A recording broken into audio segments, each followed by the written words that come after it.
નમસ્કાર મિત્રો, ગુજરાત પોકેટ ચેનલમાં તમારું સ્વાગત છે। દેશ દુનિયા અને ગુજરાતના તાજા મોટા અને સૌથી મહત્વના સમાચાર જાણીએ તે પહેલા ચેનલમાં નવા હોય તો ચેનલને જરૂરથી સબસ્ક્રાઇબ કરી લેજો, જેથી તમને આવા સમાચારની અપડેટ મળતી રહે। સરદાર પટેલની 150મી જન્મ જયંતિ, સ્ટેચ્યુ ઓફ યુનિટી ખાતે ભવ્ય એકતા પરેડ, એરફોર્સ આકાશી સેલ્યુટ આપ્યું અને મહિલા નેતૃત્વમાં માર્ચ પાસ્ટ યોજાય। પાક નુકસાની સર્વે મામલે ગુજરાત સરકારનું જૂઠાણું સામે આવ્યું। મૌખિક આદેશ અને પરિપત્રમાં વિસંગતતાના કારણે ખેડૂતો ભડક્યા। હરણીકાંડ બાદ કાંકરિયામાં બંધ કરાયેલી બોટિંગ સેવા 1.5 વર્ષે ફરી શરૂ થશે। કમિટીનું ક્લિયરન્સ બાકી। ઐતિહાસિક જીતની ભાવુક ઉજવણી, ધ્રુસકે રડી પડી જેમીમાં। મેચ બાદ કહ્યું કે માનસિક રીતે પરેશાન હતી। પાકિસ્તાન અને અફઘાનિસ્તાન વચ્ચે ફરી સીઝ ફાયરની જાહેરાત, તુર્કીને મહત્વપૂર્ણ રોલ કરાયો। ભારતને ચાબહાર પોર્ટ પરના અમેરિકન પ્રતિબંધોમાંથી 6 મહિનાની મુક્તિ, ઈરાનમાં ચાબહાર પોર્ટના વિકાસમાં ભારતની મહત્વપૂર્ણ ભૂમિકા। આતંકી મસૂદ અઝહર મહિલા બ્રિગેડ તૈયાર કરશે, હિન્દુઓને નિશાન બનાવશે। ઇથેનોલ પર પ્રતિબંધ મૂકવાની યુરોપની મોટી તૈયારીથી વૈશ્વિક સ્તરે ચિંતા વધી, આરોગ્ય માટે હાનિકારક। ગોંડલની રાજનીતિમાં નવો દાવ, કેજરીવાલની હાજરીમાં પાટીદાર અગ્રણી જિગીશા પટેલ આમ આદમી પાર્ટીમાં જોડાયા। ભારતની મહિલા ક્રિકેટ ટીમે ઇતિહાસ રચ્યો, ઓસ્ટ્રેલિયાને હરાવીને પહોંચી વર્લ્ડ કપ ફાઇનલમાં।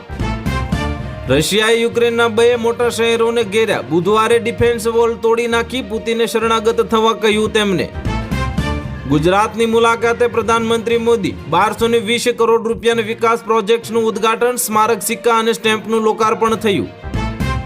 મહિલા ક્રિકેટ વર્લ્ડ કપને લઈને મોટા સમાચાર, ઓસ્ટ્રેલિયાને 5 વિકેટથી હરાવીને ફાઇનલમાં પહોંચ્યું ભારત, હવે દક્ષિણ આફ્રિકા સાથે ટકરાશે।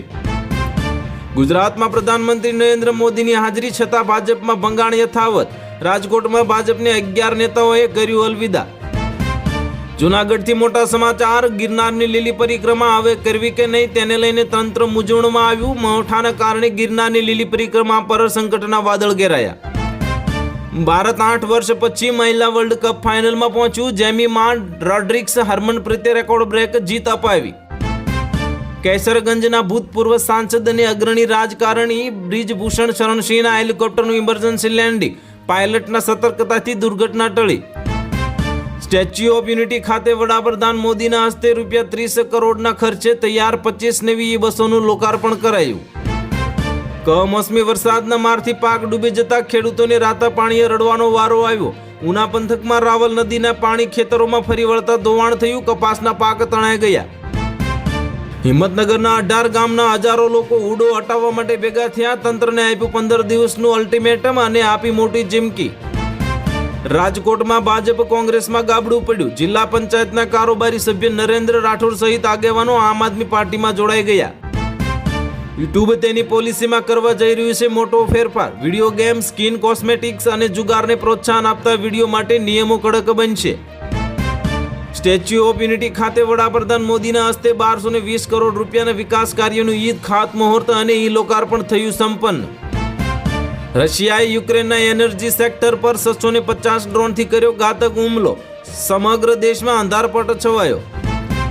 વોડાફોન આઈડિયાએ છેતરપિંડી ભર્યા કોલ રોકવા માટે CNAP સેવા શરૂ કરી। 31 માર્ચ 2026 સુધીમાં ભારતના તમામ ટેલિકોમ કંપનીઓમાં રોલ આઉટ થશે। અમેરિકા દ્વારા ગેરકાયદેસર રીતે રહેતા કેટલાક ભારતીયોને પરત મોકલ્યા, વિદેશ મંત્રાલયે કર્યો મોટો ખુલાસો। કોળી સમાજ આમ આદમી પાર્ટી સાથે ક્યારેય નહીં જોડાય, ખેડૂત સંમેલન પર કુંવરજી બાવળિયાનો સણસણતો જવાબ।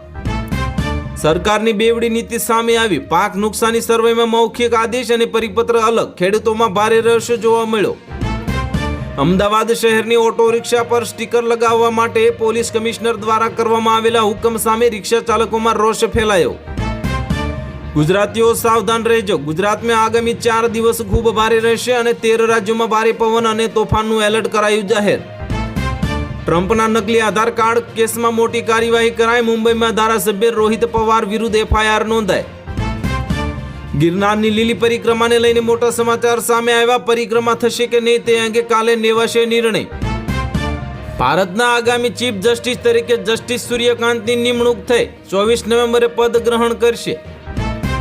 યુક્રેનના ઉર્જા ઇન્ફ્રાસ્ટ્રક્ચર પર રશિયાનો વધુ એક ભીષણ હુમલો, આખા દેશમાં વીજળી ગુલ થઈ 2 લોકોના થયા મોત।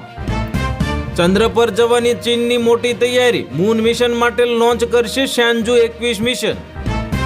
કચ્છથી મોટા સમાચાર સામે આવ્યા. માંડવી બંદરનું વહાણ મધદરિયા આગમાં બળીને ખાક થયું, 16 ખલાસીને બચાવાયા. મુંબઈમાં 17 બાળકીને જ કિડનેપ કરનારા રોહિત આર્યનું થયું મોત, પોલીસની જવાબી કાર્યવાહીમાં ગોળી વાગી. હિંમતનગરથી મોટા સમાચાર સામે આવ્યા. 40% ખેડૂતોની જમીન કપાતમાં જશે. કાંકલોણમાં જ 11 ગામના ખેડૂતોનો ઉગ્ર વિરોધ કરાયો. મોબાઈલ હવે વાત કરશે ગુજરાતી ભાષામાં. સેમસંગ ગુજરાતીઓ માટે સ્થાનિક ભાષામાં લઈને આવ્યું ગેલેક્સી AI. કેવડિયાને લઈને મોટા સમાચાર. પ્રધાનમંત્રી મોદીએ એકતા નગરમાં સુવિધા માટે 25 નવી બસોનું લોકાર્પણ કર્યું. મફત મુસાફરી કરી શકાશે. ગુજરાતમાં 158 તાલુકામાં કમોસમી વરસાદ વરસ્યો. સૌથી વધુ ભાવનગરના મહુવામાં 3 ઇંચ વરસાદ ખાબક્યો. અમદાવાદ શહેરની સોલા પોલીસે ભાડાના મકાનોમાં રહેતા 17 બાંગ્લાદેશી ઘૂસણખોરોને પકડ્યા અને કરી મોટી કાર્યવાહી.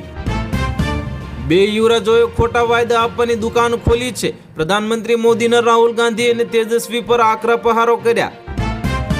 ભારતને ડોનાલ્ડ ટ્રમ્પે આપી મોટી રાહત. ઈરાનના ચાબહાર પોર્ટના કારણે મૂકેલા પ્રતિબંધોની મુદત લંબાવાઈ. ગુજરાતમાં માવઠાનું જોર.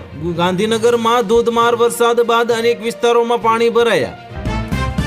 ઇન્ડિયાનો જ સ્ટાર બેટર ICUથી બહાર આવ્યા બાદ શ્રેયસ અય્યરની પ્રથમ પ્રતિક્રિયા આવી સામે. ચાહકોનો માન્યો આભાર. સરકાર ઉથલાવવાનું કાવતરું હતું. દિલ્હી રમખાણો મામલે પોલીસનું સુપ્રીમ કોર્ટમાં સોગંદનામું કરાયું. કામની વાત. 1 નવેમ્બર બદલાઈ રહ્યા છે આધાર કાર્ડના 3 મોટા રૂલ. આ ન કર્યું તો ચૂકવવો પડશે વધારે ચાર્જ. ગુજરાતના ખેડૂતો માટે કામના સમાચાર સામે આવ્યા. ખેડૂતો હવે જાતે જ પોતાના ખેતરનો નુકસાનીનો સર્વે કરી શકશે. સેમીફાઇનલ મેચમાં ભારે વિવાદ થયો. પેવેલિયનમાં મોકલવામાં આવેલા બેટરને પરત બોલાવી. કચ્છના ખેવડામાં વિશ્વનો સૌથી મોટી રિન્યુએબલ એનર્જી પાર્ક. પેરિસ કરતા 5 ગણો મોટો 1.5 લાખ રૂપિયા કરોડનું રોકાણ કરશે. ભાવનગરમાં પૂજ્ય જલારામ બાપાની જન્મ જયંતિની ભવ્ય ઉજવણી. 18,000થી વધુ લોકોએ પ્રસાદ લીધો. ભાજપના MLA કોરડિયાને મળી જાનથી મારી નાખવાની ધમકી. 30 લાખની ખંડણી પણ માંગતા મચી ગયો ખળભળાટ. કીર્તિ પટેલની ખજૂરભાઈને ઓપન ચેલેન્જ. તું જ્યાંથી ચૂંટણી લડીશ હું અપક્ષ તરીકે સામે ઊભી રહીશ. ગુજરાતના 186 તાલુકામાં મુસીબતનું માવઠું છે. સૌરાષ્ટ્ર બાદ ઉત્તર ગુજરાતમાં કમોસમી વરસાદનું જોર વધ્યું. સાબરકાંઠા મહેસાણામાં ધોધમાર વરસાદના ઝાપટા વરસ્યા. જૂનાગઢના ધારાસભ્યને ધમકી આપનાર 2 પકડાયા. મુખ્ય આરોપીને આફ્રિકાથી લાવવા તજવીજ હાથ ધરાઈ. જમીન નહીં અસ્તિત્વ માટે લડીશું. હુડા સામે હિંમતનગરના ખેડૂતો મેદાને. 25,000ની જનમેદનીની તૈયારી. હવામાન નિષ્ણાંત અંબાલાલ પટેલની મોટી આગાહી. મુશળધાર આગાહી અને આગામી 12 કલાક મધ્ય ગુજરાત સાથે અમદાવાદ અને ગાંધીનગર પાણીમાં. પ્રધાનમંત્રી મોદી કેવડિયા જવા માટે વડોદરાથી રોડ માર્ગે થયા રવાના. વરસાદી માહોલના પગલે હવાઈ મુસાફરી કરી રદ. તો હાલ માટે આટલું જ. મળીશું નવી અપડેટ સાથે. જો વિડીયો પસંદ આવતો હોય તો વિડીયોને લાઈક કરી દેજો. ચેનલમાં નવા હોય તો ચેનલને કરી દેજો સબસ્ક્રાઈબ.